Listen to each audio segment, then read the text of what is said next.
Hi, investors and traders. Welcome back to the channel. I hope you've been watching all the videos that I'm making for you. A lot of effort goes into it. बहुत ज़्यादा मेहनत लगती है एक video को बनाने में.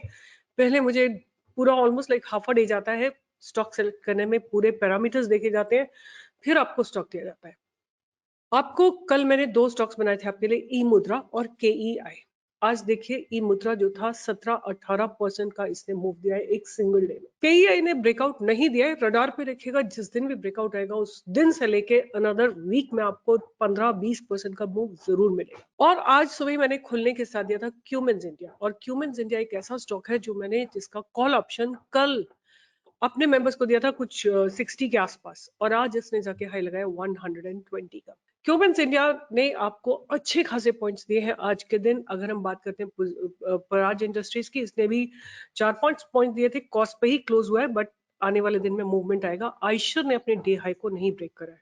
और एवेन्यू सुपरमार्ट जो आपको कल दिया था 4050 पे, इसने 4238 का हाई लगाया. तो इस तरह की बैंक ऑन रिसर्च आपको कहीं नहीं मिलेगी. और एक लाल पैक दिया था कल मैंने आपको 2050 पे, उसने भी 2072 का हाई लगाया. तो इसी तरह की और सेल दिया था मैंने आपको 130.5 पे दिया था. ये लाइव मार्केट में भी दिया था, इसने 132.5 का हाई लगाया. आई थिंक 132 या 133 का हाई लगाया है. तो इस वीडियो में मैं बात करूंगी क्योंकि मार्केट पीछे दिनों काफी करेक्ट हो रहा था, और ये समय होता है कि आपको अच्छे स्टॉक्स भी गिरेंगे, आपको उनको लोअर लेवल पे एक्यूमुलेट करना है. तो मैंने आपके लिए दो ऐसे स्टॉक्स निकाले हैं जिनको कि लोअर लेवल पे एक्यूमुलेट करा जा सकता है. तो सबसे पहला स्टॉक जिसकी मैं बात कर रही हूँ उसका नाम है ऑर्किड फार्मा. राइट, ये ऑर्किड फार्मा जो है मैंने पहले भी बाय के लिए दिया था, और इसकी मार्केट कैप है कुछ 5400 करोड़ की. पी कुछ 63 की है. ROC is about 9%, ROE is about 0.95%. और what is so special about orchid pharma? Orchid Pharma is a pharmaceutical company engaged in the development and manufacturing of active pharmaceutical ingredients, which is APIs, and finished dosage forms. It is also engaged in research of new drugs. अगर India की बात करें, इनका revenue 12% है, और rest of the world इनका revenue आता है करीब 88%. ज्यादातर ये अपना प्रोडक्ट जो है एक्सपोर्ट करते हैं. Their some of the clients include Sanofi, Sun Pharma, Pfizer, Mylan, etc. And the top 10 clients of Orchid Pharma contribute to 57% of the total revenues geographically. So the company has acquired Dhanuka Laboratories Limited also. अब अगर हम इसकी बात करें कि इसके fundamentals कैसे हैं, company has reduced debt, company is trading at 4.76 times its book value, and promoters holding is decreasing. Company has delivered poor sales growth. ये इसके कुछ नेगेटिव्स हैं, बट फंडामेंटली इतना स्ट्रॉन्ग नहीं है, बट टेक्निकली लुक स्ट्रॉन्ग. इसके competitors हैं Sun Pharma, Cipla, doctor Reddy, Zydus, Mankind, Lupin, Aurobindo etcetera. अगर हम सेल्स की बात करें तो 2020 से इनकी सेल्स डबल से भी थोड़ी ज्यादा हुई है. अगर ऑपरेटिंग प्रॉफिट्स की बात करें तो नेगेटिव से पॉजिटिव में कन्वर्ट हुए हैं, और ऑपरेटिंग प्रॉफिट मार्जिन्स की बात करें तो लगातार ग्रो हो रहे हैं. और EPS की बात करें तो EPS जो एक समय पे नेगेटिव होता था has converted into positive. और नेट प्रॉफिट की बात करें तो नेट प्रॉफिट भी लगातार कम से कम 5 क्वार्टर से पॉजिटिव है. उसके बाद बात करते हैं कि ईयर ऑन ईयर बेसिस क्या हो रहा है. तो इनके 2011 से लेके आज तक 19% से थोड़ा ऑपरेटिंग प्रॉफिट मार्जिन नीचे गए, बीच में नेगेटिव भी हुए थे 19-20 में. अब वापस बाउंस कर रही है कंपनी. और प्रॉफिट्स की बात करें तो कंपनी में प्रॉफिट्स भी थोड़े थोड़े इंक्रीज हो रहे हैं on a year on year basis. और अगर हम बात करते हैं तो EPS की, इन्होंने 2023 मार्च में 11 रुपए का EPS दिया था, और अभी एट प्रेजेंट अबाउट 26 रुपीज का. अगर डिविडेंड पे आउट की बात करें तो बहुत समय से कोई डिविडेंड पे आउट नहीं हुआ है इनका. और अगर हम रिजर्व्स की बात करें तो रिजर्व्स आर लगातार ग्रोइंग. अब देखिए यहाँ पे जो नेगेटिव रिजर्व्स थे उन्होंने इसको पॉजिटिव में कन्वर्ट करा है, और लगातार देयर इज अ ग्रोथ. और जहां तक बात करते हैं बोरोइंग्स की, बोरोइंग्स इन्होंने रिड्यूस की है 3000 करोड़ से केवल 147 करोड़ पे आ गई हैं बोरोइंग्स. उसके बाद कैश फ्रॉम ऑपरेटिंग एक्टिविटी की बात करते हैं तो they are generating cash from operating activity, but there is a decline in the cash being generated. अगर हम इनके प्रॉफिट्स की बात करें तो there is a huge decline in the profits as well. Right, but अगर ओवरऑल बात करते हैं तो company has generated some cash, net cash flow. अगर डेटा डेज की बात करें तो थोड़े से ज्यादा ही हैं। 51 जो 2020 में होता था बढ़ के 118 दिन का हो गया है। प्रोमोटर्स की होल्डिंग जो कभी 90% होती थी, 89% होती थी, वो घट के अब 72% पे आ गई और फिर उसके बाद 69.8% पे आ गई है।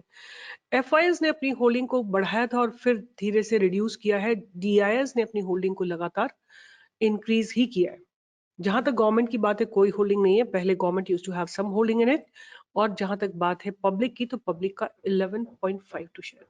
तो ये पहला स्टॉक था। प्राइस में 1 मिनट में डेवलप डिस्कस करती हूँ। जो नेक्स्ट स्टॉक है मेरे रडार पे, वो एक अच्छा स्टॉक है, उसका नाम है नेटवेब टेक्नोलॉजीज। नेटवेब अगर आपको याद हो तो मैंने इसके बारे में लिखा था कि ये एनवीडिया से इनका जॉइंट वेंचर होने वाला है। The company has been incorporated in 1999 and with fully integrated design and manufacturing capabilities.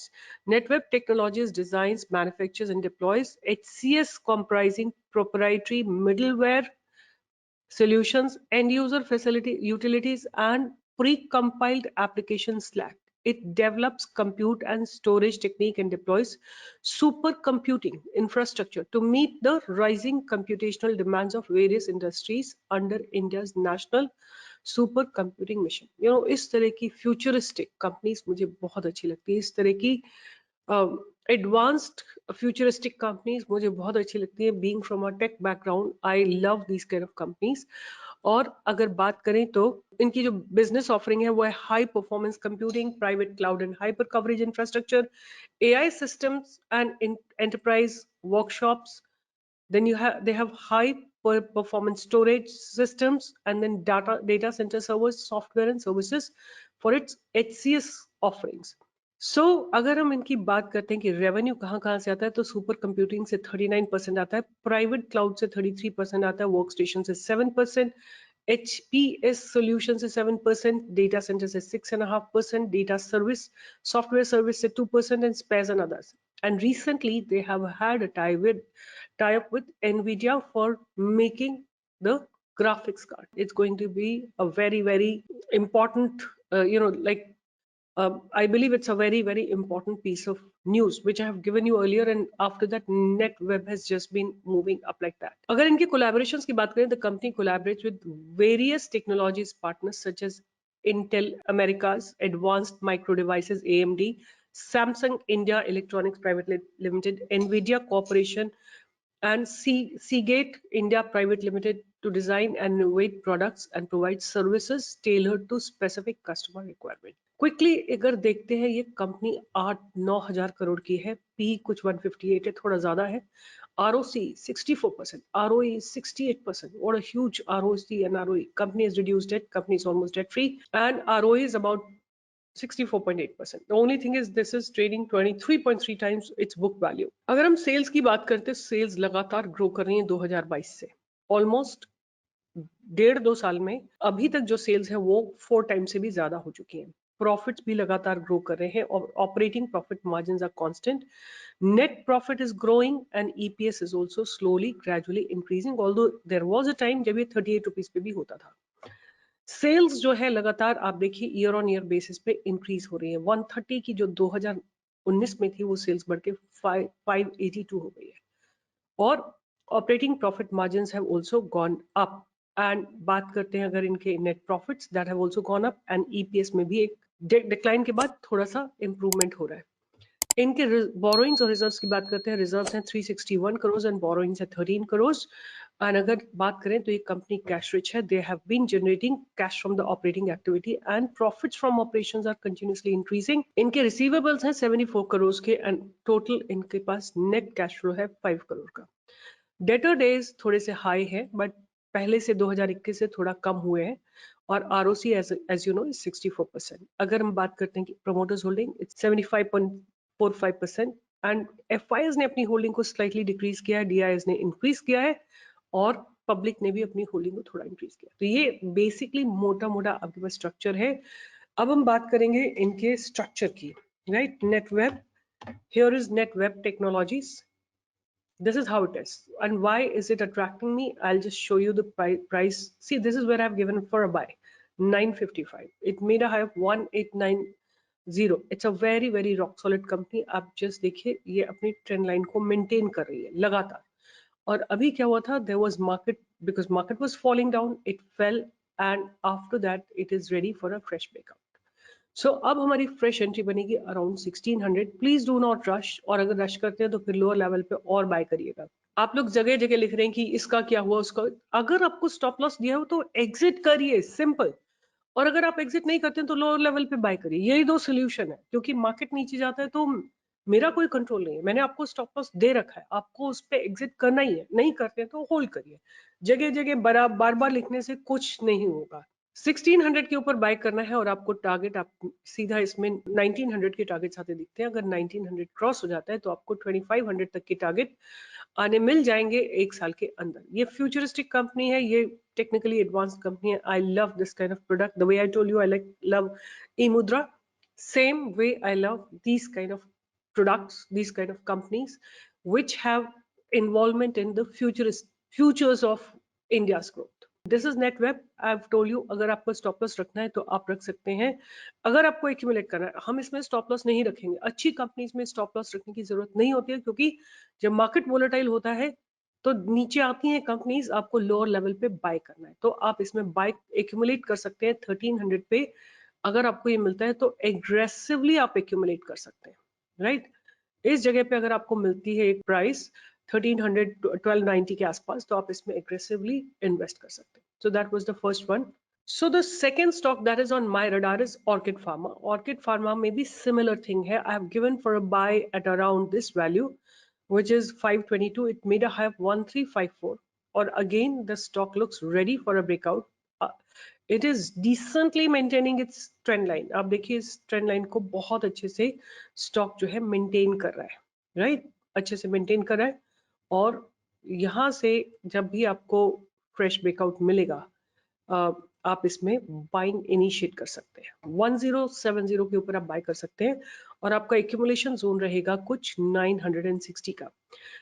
ये दो स्टॉक्स थे जो मैं एक्यूमुलेट करूंगी इस गिरते हुए मार्केट में. और इसी तरह के अगर आपको स्टॉक्स चाहिए, रिसर्च चाहिए, do join me on my Telegram channel, YouTube channel. Give a thumbs up, like, share and subscribe. आपका सपोर्ट उतना ही जरूरी है जितना आपको मेरी रिसर्च की जरूरत है, उतनी ही मुझे आपके सपोर्ट की जरूरत है. I am sure you all are making money. अगर पैसा बनता है तो थम्स अप देना भी बनता है. जुड़े रहिए स्टॉक प्रो के साथ. हम पूरी कोशिश करते हैं, हमारी टीम लगी रहती है दिल जान से कि आपको बेहतरीन रिसर्च प्रोवाइड की जाए, right. So with this I will be signing off and do join me for live trading today. I gave SAIL, I gave Cummins India, Eicher Motor has not given a breakout, and I've given ACE, Action Construction.